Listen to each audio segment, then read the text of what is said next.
बिल्ली और चूहों की कहानी। एक बार एक बिल्ली थी। वो बहुत ही चालाक और चौकस थी और उसकी इसी चालाकी और चौकसी को देखकर चूहे भी सावधान हो गए थे और अब चूहे बिल्ली के हाथ नहीं आ रहे थे। एक समय ऐसा आया कि बिल्ली भूख के मारे तड़पने लगी।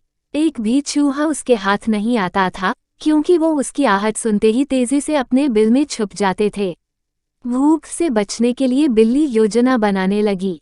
तभी उसके दिमाग में कुछ आया और वो एक टेबल पर उल्टी लेट गई। उसने सभी चूहों को यह सोचने पर मजबूर कर दिया कि वो मर चुकी है। सारे चूहे बिल्ली को ऐसे लेटा हुआ अपने बिल से ही देख रहे थे। उन्हें पता था कि बिल्ली बहुत चालाक है, इसलिए उनमें से कोई भी चूहा अपने बिल से बाहर नहीं आया। लेकिन बिल्ली भी हार मानने वालों में से नहीं थी। वो बहुत देर तक उसी टेबल पर उल्टी लेटी रही। धीरे धीरे चूहों को लगने लगा कि बिल्ली मर चुकी है। वो जश्न मनाते हुए अपने बिल से निकलने लगे। चूहे जैसे ही बिल्ली की टेबल के पास पहुंचे, उसने उछलकर 2 चूहे पकड़ लिए। इस तरह बिल्ली ने इस बार तो अपने पेट को भर लिया, लेकिन चूहे अब और भी ज्यादा सतर्क हो गए। 2 चूहे खाने के बाद बिल्ली दोबारा भूख से तड़पने लगी, क्योंकि चूहे अब बिल्कुल भी लापरवाही नहीं बरतना चाहती थे।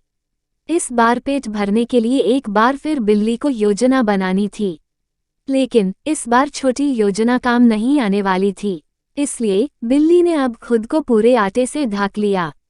चूहों ने सोचा कि वह आटा है और उसे खाने के लिए आ गए। लेकिन एक बूढ़े चूहे ने उन्हें रोक दिया। उसने ध्यान से आटा देखा तो उसे उसमें बिल्ली का आकार दिखने लगा।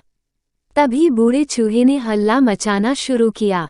उसने कहा, सब अपने बिल में चले जाओ, यहाँ आटे में बिल्ली छुपी है। बूढ़े चूहे की बात सुनकर सारे चूहे अपने बिल में चले गए। जब बहुत देर तक एक भी चूहा बिल्ली के पास नहीं पहुंचा, तब बिल्ली थकने की वजह से उठ गई। इस तरह बूढ़े चूहे ने अपने अनुभव से सारे चूहों की जान बचा ली। कहानी से शिक्षा। बिल्ली और चूहे की कहानी से यह सीख मिलती है कि बुद्धि का इस्तेमाल करके धोखे से बचा जा सकता है।